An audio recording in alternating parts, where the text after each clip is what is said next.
एक बार एक सेठ अपनी पत्नी के साथ अपने ससुराल जा रहा था। उसने कुछ कपड़े और सामान गठड़ी में बांध लिया और अपने गधे के ऊपर रख के अपने ससुराल की ओर चलने लगे। थोड़ी दूरी तय करने पर रास्ते में एक गांव आया।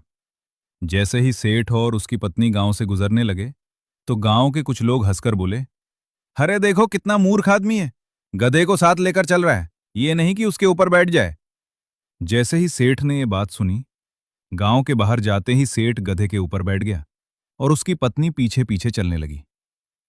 थोड़ी दूरी पर एक और गांव आया। जैसे ही सेठ उस गांव से गुजरने लगा, गांव के कुछ लोगों ने बोला, देखो कैसा आदमी है, अपनी पत्नी को पैदल जलवा रहा है और खुद गधे पर बैठा है। अब सेठ ने जैसे ही ये बात सुनी, उसने गांव के बाहर निकल के अपनी पत्नी को गधे के ऊपर बिठा दिया और खुद नीचे चलने लगा।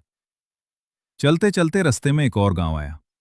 अब उस गांव के लोगों ने ये बोलना शुरू कर दिया, देखो देखो, जोरू का गुलाम जा रहा है, खुद पैदल चल रहा है, बीवी को गधे पर बिठा दिया। अब ये सब बातें सुनकर सेठ थोड़ा आगे गया और अपनी पत्नी के साथ गधे पर बैठ गया।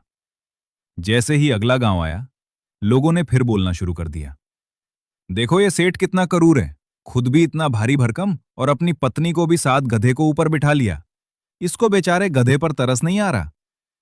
अब सेठ ने जैसे ही ये सब सुना, सेठ सोच में पड़ गया। गांव के बाहर जाकर सेठ ने एक बांस लिया और गधे के आगे पीछे के पैर बांधकर उसमें बांस डालकर अपनी पत्नी के साथ मिलकर उस गधे को उठाकर चलने लगा। अब एक और गांव से जैसे ही गुजरा, लोग ये देखकर हंसने लगे और बोले, देखो देखो, गधे ने गधे को उठा रखा है। ये सब देखकर सेठ बहुत मायूस हो गए और गधे को छोड़ दिया। ये सिर्फ एक कहानी नहीं है, ये इस समाज की हकीकत है। आप कुछ भी कर लो, कितना भी अच्छा कर लो, लेकिन लोग आपको फिर भी गलत ही बोलेंगे।